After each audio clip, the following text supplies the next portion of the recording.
எருசலேம் நகரத்தில் பெத்ஸ்தா என்ற ஒரு பெரிய நீர்க்குளம் இருந்தது. அங்கு பல நோயாளிகள், குருடர்கள், நடக்க முடியாதவர்கள் மற்றும் பலவீனமானவர்கள் குணமடைய காத்திருந்தனர்.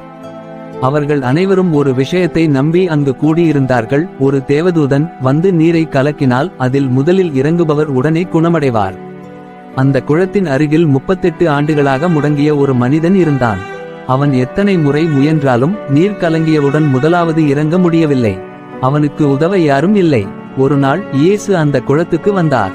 முடங்கிய மனிதனை பார்த்து கருணையுடன் கேட்டார்: நீ குணமடைய விரும்புகிறாயா என்று. அந்த மனிதன் வேதனையாக பதிலளித்தான்: ஐயா, நீர் கலங்கும்போது எனக்கு உதவ யாரும் இல்லை. யாரோ முன் இறங்கிவிடுகிறார்கள். இயேசு அவனை பார்த்து, எழுந்து உன் படுக்கையை எடுத்துக்கொண்டு நட. அந்த மனிதன் அதிசயமாக உடனே குணமாகி தன் படுக்கையை எடுத்துக்கொண்டு நடந்தான். அதை பார்த்த யூத மதத்தலைவர்கள் அவரிடம் வந்து, இன்று சப்தத் தினம், நீ ஏன் உன் படுக்கையை எடுத்துக்கொண்டு நடக்கிறாய் என்று கேட்டார்கள். அவன், என்னை குணமாக்கிய மனிதர் இப்படி செய்ய சொன்னார் என்று பதிலளித்தான். பிறகு இயேசு அவனை மீண்டும் சந்தித்து, இனி பாவம் செய்யாமல் இரு, அப்பொழுது உனக்கு மேலும் தீமை வராது என்று அறிவுரை கூறினார். இந்த நிகழ்வு நமக்கென்ன சொல்லுகிறது? நம்பிக்கை கொண்டால் தேவன் நம்மை குணப்படுத்துவார்.